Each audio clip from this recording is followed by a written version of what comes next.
In the third week of November 1982, a man named Gerald Holt stood at the kitchen window of a farmhouse in Boone County, Iowa, and watched a green sedan pull up his gravel driveway. He already knew who it was. He'd been expecting the car for 11 days, ever since a letter from First Consolidated Savings of Ames arrived with the return address printed in blue ink and the words "Final Notice" stamped across the top in red.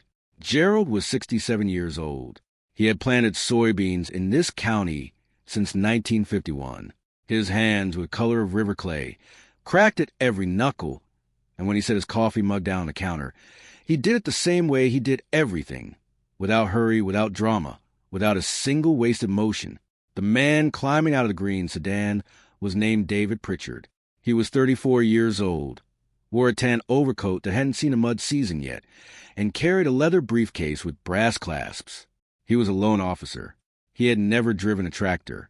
He had never planted anything.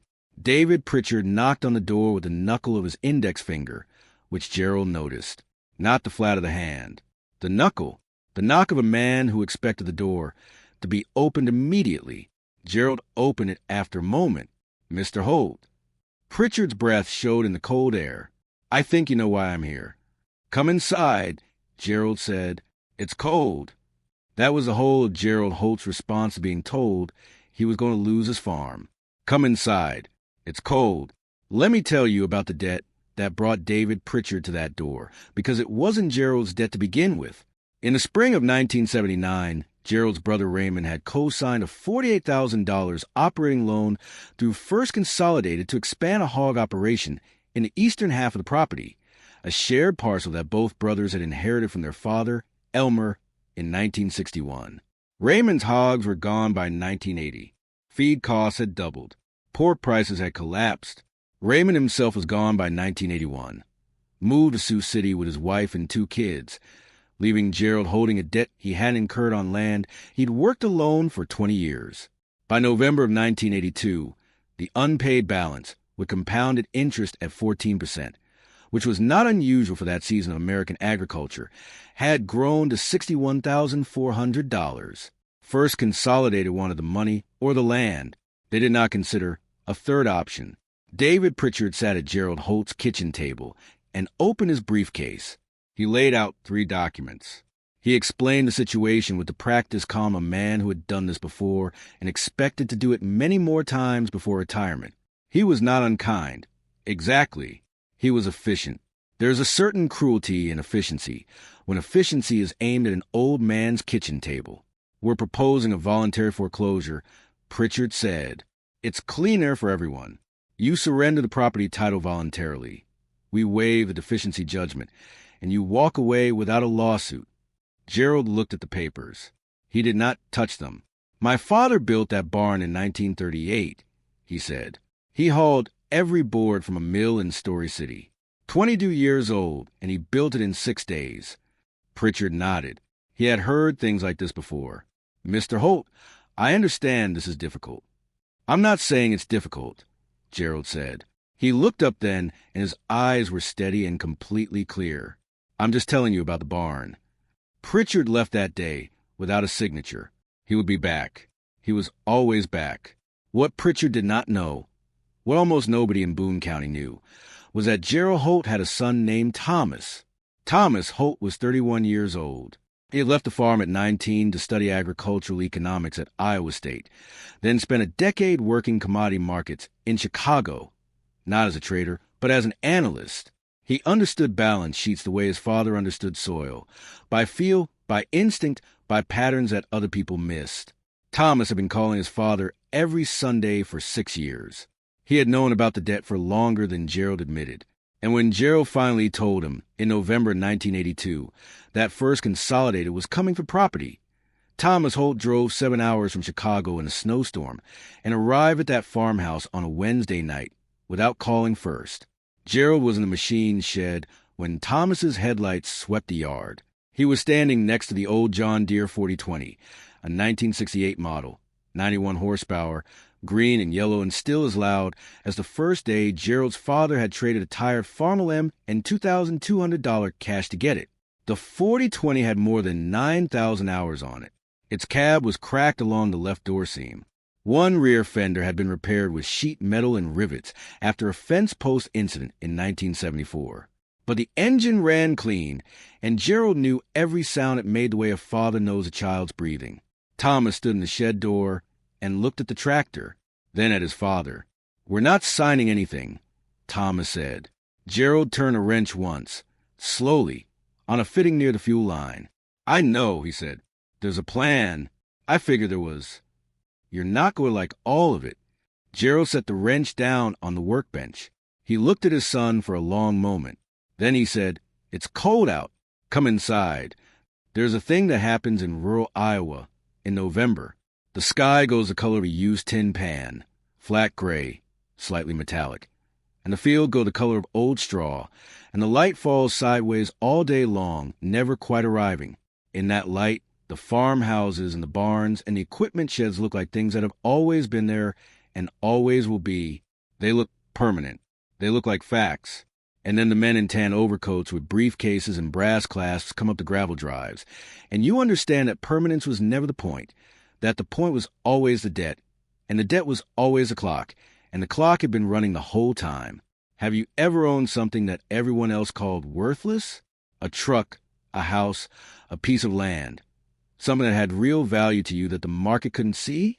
Then you already know something about what Gerald Holt was facing. And you already know why the plan his son was about to propose was the only plan that had any chance of working. What Thomas Holt proposed was this: don't fight the foreclosure. Let it happen, but control what happens next. Let the bank take the title. Let them schedule the auction. Then show up at that auction and buy the farm back. It sounded impossible. David Pritchard, when he heard about it 3 weeks later, laughed out loud. He was standing in the lobby of First Consolidated Savings with 2 other loan officers when Gerald's attorney, a quiet woman named Martha Stearns from Ames, informed of the Holt family's intention to bid at the for sale. Pritchard actually looked at the 2 men beside him before he laughed, the way people do when they want witnesses to their disbelief. Then he said, with the kind of confidence that comes from having never been wrong about something that matters, "Gerald Holt can't raise $40,000 if you gave him 6 months and a miracle." He said it loud enough that the receptionist at the front desk heard every word. Martha Stearns wrote it down in her notepad. Gerald Holt, when he was told what Pritchard had said, nodded once. "Well," he said, "let him think that." The auction was set for the 14th of February, 1983, Valentine's Day. Whether that was deliberate or accidental, nobody ever decided. Let me tell you about the John Deere 4020 in that machine shed, because it is central to the story in a way that won't become clear until the end, but which Gerald Holt understood from the very beginning. Elmer Holt, Gerald's father, had bought the tractor in the spring of 1968 from a dealer in Ames named Carl Buxton. The price, with a new 3-point hitch and the optional cab, was $8,900. Elmer had saved for 2 years and taken a short note on the balance. He paid it off in 14 months. He was 62 years old when he drove that tractor off the lot, and he drove it home 31 miles on the county highway at fieldwork speed, a 4-hour trip. Because he didn't want to trailer it. He wanted to feel it move under him. The 4020 was already considered a legend by the time Elmer bought it.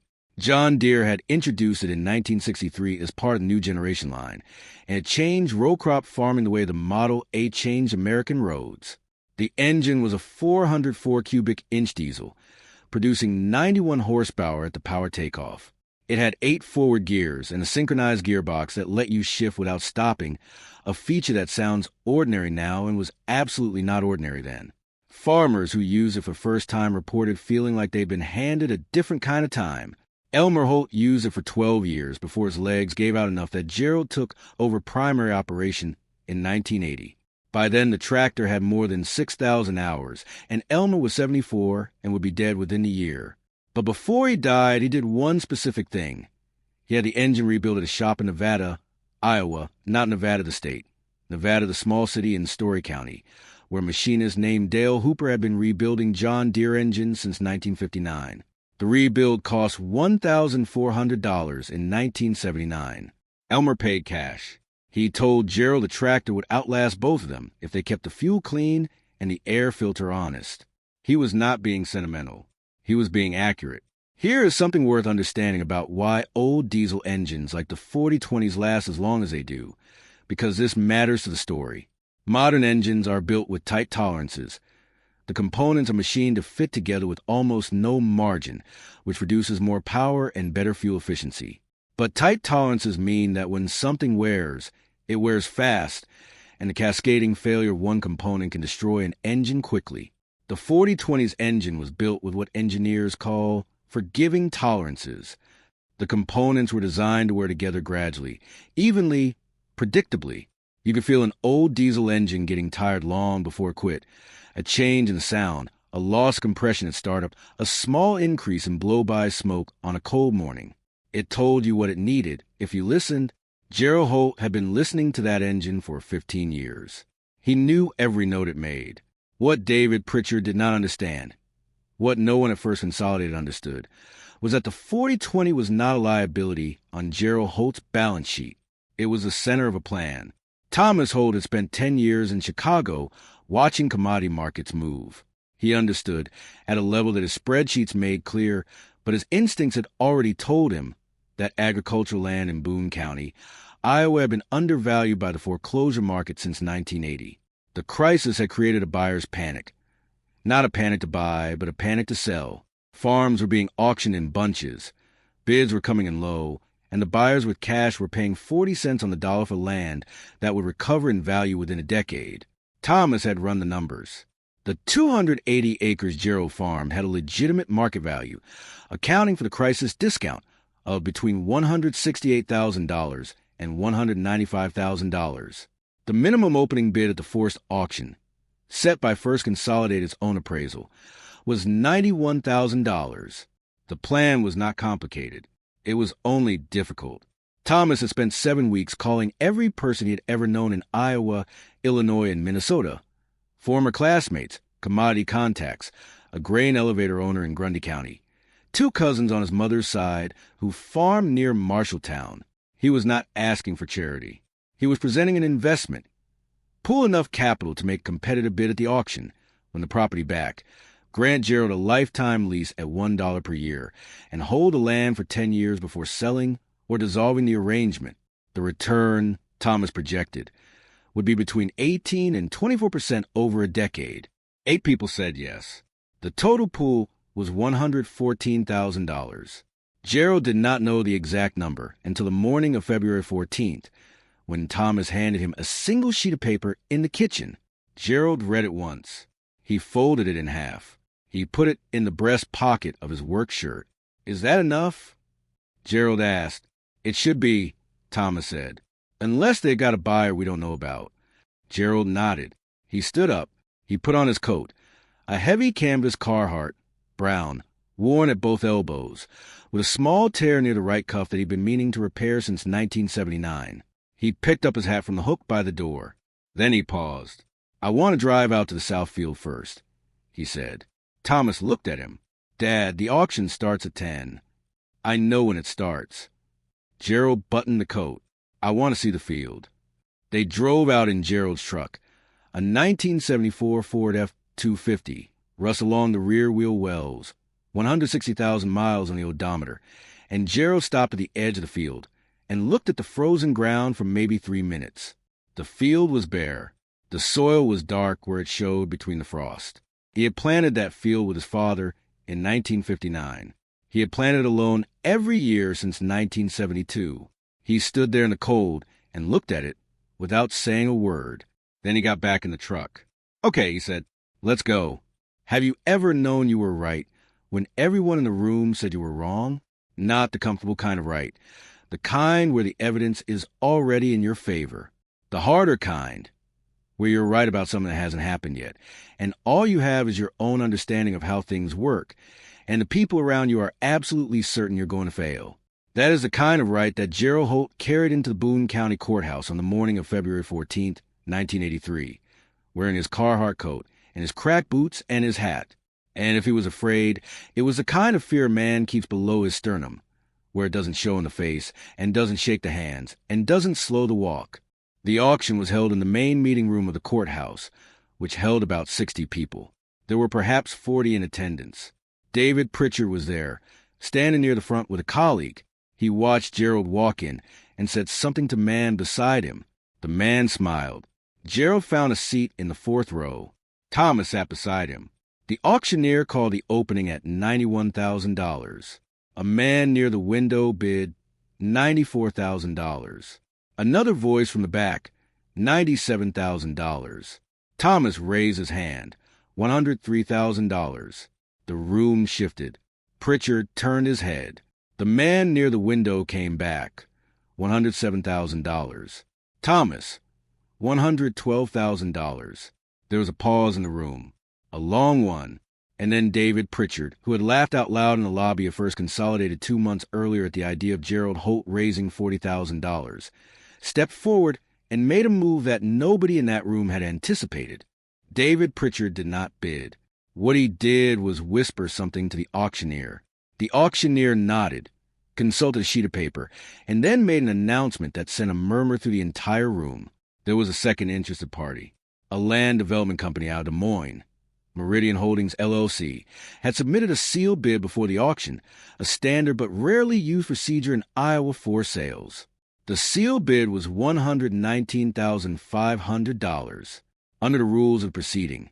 If no open bid exceeded the sealed bid by the close of the auction, the property went to Meridian Holdings. Thomas felt his father's hand on his arm. Firm, not squeezing, just present. 14,000 short, Thomas said quietly. I know, Gerald said. Let me tell you what Thomas Holt did next, because it took approximately 45 seconds, and it was the bravest thing Gerald had ever watched his son do. Thomas stood up. He turned to face the room. Not the auctioneer, the room, every person in it. He said, My name is Thomas Holt. This is my father, Gerald. He has farmed this land for 31 years. Our family has held this property since 1938. I need $14,000 to keep it. I will pay 8% interest over 5 years to any person in this room who lends it, and I will sign a note today. The room was absolutely still. David Pritchard, near the front, looked away. 30 seconds passed, maybe more. Then a man in the third row, a farmer named Howard Bledsoe from the Pilot Mound area, 61 years old, who had never met Gerald Holt personally but had bought grain from him for 18 years, stood up and said, I got 5,000. Another man, 2 rows back, I can do 4. A woman near the door. She had been standing, and nobody knew her name until later.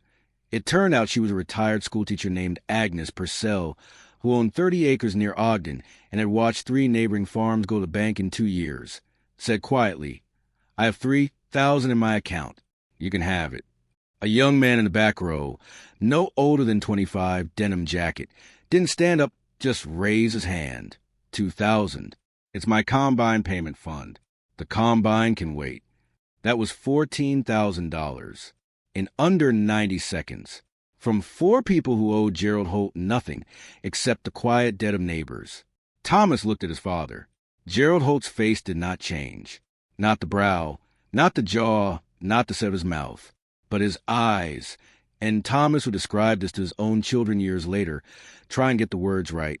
His eyes went somewhere, not back, not forward, somewhere sideways, to a place where the calculation of what had just happened was being completed in private. Bid 134, Thomas said. The auctioneer looked at Pritchard. Pritchard looked at the auctioneer. Then he shook his head. The gavel came down. The farm stayed. What happened next is what people in Boone County still talk about when this story comes up, which it does, maybe twice a year, at feed stores and at the grain elevator and at the diner on Story Street, where the farmers have coffee at 6 in the morning before the day starts. What they talk about is not the bid and not the money, and not the sealed envelope from Meridian Holdings. What they talk about is what Gerald Holt did after the gavel fell. He stood up. He buttoned his coat, the Carhartt, the worn elbows, the small tear at the cuff. He picked up his hat. He walked to Howard Bledsoe and shook his hand for a long time, looking directly at him. He walked a man in the back row, whose name was Keith Ferris, and who would become, in a strange way, a part of this story's ending. And he shook his hand and said something that Keith would later say he couldn't repeat exactly, but that had to do with soil and what it remembers. He walked to Agnes Purcell, who was still near the door, And he shook her hand, too, and Agnes Purcell would tell people for years afterward that his hand felt like the bark of an old tree. Not rough, exactly, just certain. Then Gerald Holt walked past David Pritchard, without stopping. He did not look at him, not out of anger or pride or performance. He simply had nothing left to say to that conversation, and he was already moving toward the next one. Let me tell you what happened in the parking lot, because this is a part of the story that found its way back to Pritchard years later and changed something in him that had needed changing for a long time.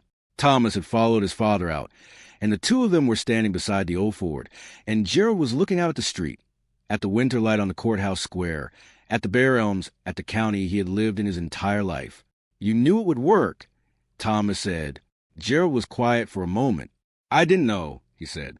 I hoped. What's the difference? Gerald turned to look at his son. Knowing is the engine, he said. Hoping is the fuel. You need both or you don't move. Thomas wrote that down later, on a yellow legal pad. He kept it for 30 years. The 40-20 was running when they got home. Gerald had left it idling in the machine shed that morning, a habit from cold weather starts. Something his father had taught him. Let a diesel warm up all the way before you shut it down in the cold. The engine was ticking over at low idle, steady as a clock, exhaling a thin ribbon of warm diesel smoke from the stack into the frozen air of the shed. Gerald walked in and stood beside it for a moment. He put his hand flat on the hood, feeling the warmth. We'll plant in April, he said to nobody. He shut the tractor off. It wound down slowly, the way old diesels do, not with a click, but with a gradual settling, like something large and patient going to sleep. Outside, the fields lay still under their frost. The barn, the one Elmer had built board by board in 6 days in 1938, 22 years old and working by lantern in the evenings, stood exactly where it had always stood. The light was going. The sky had moved from flat gray to particular blue that comes just before February dark in central Iowa, a color without a name, the color of the last minute before you have to go inside. What David Pritchard was doing at that exact moment, nobody can say for certain. But 3 days later, he put in for a transfer within First Consolidated, away from agricultural loan collections. He told his supervisor it was for personal reasons. His supervisor didn't push. The paperwork for Gerald Holt's loan restructuring, the notes signed by Howard Bledsoe, Keith Ferris, Agnes Purcell, a young man who had offered his combine payment fund, was completed by Martha Stearns within the week. Every note was signed. Every rate was honored. Gerald Holt would pay the last of them off in November of 1987, 4 months ahead of schedule. The spring of 1983 came late to Boone County. Planting was delayed into the second week of May by a wet April that kept the fields too soft for heavy equipment. Gerald Holt waited. He had always been good at waiting, not the passive kind of waiting, the kind where time is wasted, but the attentive kind, where you watch the field and the sky and the temperature of the soil and you know, by some combination of experience and instinct that no instrument can replicate, when the moment is right. He planted the south field first. He planted it with a 40-20. The tractor ran for 11 hours that day without stopping, and at the end of it, Gerald drove it back to the shed and checked the oil and the fuel and the air filter the way he always did, the way his father had taught him. Then he washed his hands at the shed sink and went inside and ate the dinner his wife had left warming on the stove and went to bed and slept without difficulty, the way men sleep when they have done what they came to do. Let me tell you what became of the people in this story, because that is where the weight of it finally settles. Howard Bledsoe received his $5,000 back, with interest, in December of 1984. He invested the return in a new grain bin and never mentioned the auction loan to anyone who didn't already know. He farmed until 2001 and retired at 79. His daughter still farms his original ground outside Pilot Mound. Agnes Purcell, the retired schoolteacher with 30 acres near Ogden, received her money back in March of 1985. She wrote Gerald a letter when the check arrived. She didn't ask for anything. She just said that she had watched too many farms go wrong in the last few years, and that she was glad one of them hadn't. Gerald kept the letter in a tin box in the machine shed. Keith Ferris, the young man in the denim jacket who had offered his combine payment fund, used his return principal plus interest to make the down payment on 60 acres of his own in 1986. He named his first crop field after nobody and nothing. But when he was asked years later why it stood up in that courthouse, he said, "Because the old man looked like he deserved to stay." Thomas Holt returned to Chicago after the auction. He worked commodity markets until 1991, when he came back to Iowa and started a small agricultural consulting firm in Ames. He never made the money he could have made staying in Chicago. He never seemed to mind. And David Pritchard. Let me tell you about David Pritchard, because the story is not complete without him, and because the doubter who learns is worth as much as the farmer who endures.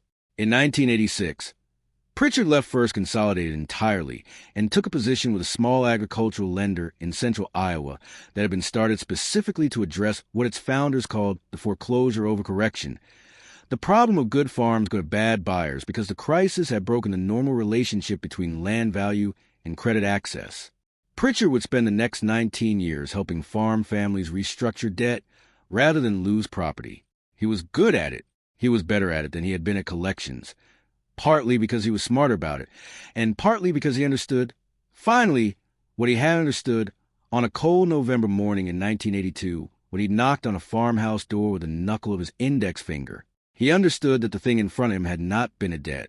It had been a life. In 2001, Pritchard drove out to Boone County on a Saturday in October for no reason he could have easily explained. He drove past the Holt farm. The barn was still standing, Elmer's barn, the boards from Story City, built in 6 days in 1938. The fields were in late-season corn, still green at the top. He didn't stop. He drove slowly past and then drove home. Gerald Holt died in April of 1998. He was 82 years old. He had farmed the south field the previous fall with his son beside him and the 40-20 running at full draw through a heavy soybean crop. The doctor said his heart had simply finished its work, which is one way to put it, and probably the right one. He died in the farmhouse, in his own bed, which is not a small thing and should not be treated like one. The 40-20 is still on the property. Thomas's daughter, Gerald's granddaughter, a woman named Claire who came back to farm the ground in 2009 after 12 years in Minneapolis, had the engine serviced in 2011 by a shop in Ames. The machinist who looked at it said it was in remarkable condition for a machine with more than 11,000 hours. He asked who had maintained it. Claire told him her grandfather. The machinist nodded like that explained everything, because it did. The tractor starts on the first turn in cold weather. It still pulls as hard as it did in the spring of 1983. When an old man drove out into a field he had almost lost and planted the first row of a crop he would harvest in September on time, under an Iowa sky that did not care what the bank had said, and did not care what David Pritchard had said, and did not care about any of it, only about the seed and the soil and the angle of the light coming off the field at the end of a long day when the work was done. If you knew someone like Gerald Holt, someone who held on to something that everyone said was finished, who let the quiet work do the talking while the loud voices made their predictions, tell me about them in the comments. I read every one. And if you want to hear about the farm family in Pottawatomie County, who outfoxed the corporate land trust in 1971, using a piece of equipment that hadn't run in 8 years, that story is coming. You will want to be there for it. Some things don't become worthless. They just wait for people with the patience to understand their value.